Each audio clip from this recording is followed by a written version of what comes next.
गावातले उमेश अंदरलेकर यांच्या शेतामध्ये लावणीची प्रक्रिया पाहण्यासाठी आलेलो आहोत। यामध्ये आजूबाजूला तुम्ही बघताय की गावातले ग्रामस्थ मंडळी त्यांच्या शेतामध्ये काम करत आहेत आणि भाताची लावणी करत आहेत। हे आहे भाताची रोप।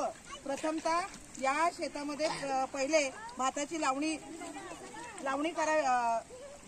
पेरणी करावी लागते आणि पेरणी केल्यानंतर 21 दिवसांनी ते भात उगवतं। ह्याला आवण असं म्हणतात आणि या आवणाला खणून म्हणजे एका ठिकाणी चौकोनी वाफा तयार केला जातो। त्या वाफातलं शेत नंतर ही भाताची झाडं काढून ते एकत्र बांधली जातात आणि बांधल्यानंतर या भाताच्या झाडापासूनच असं त्याला गाठ मारली जाते, त्याला मूठ असं म्हणतात। आणि या मुठेतले ही जी गवताची रोपं आहेत ती 4 एकत्र घेऊन आपल्याला त्याची लावणीचं प्रात्यक्षिक करायचं आहे। चला आज आपण सगळेजण त्यांच्या शेतामध्ये त्यांच्या सोबत भाताची लावणी करूया।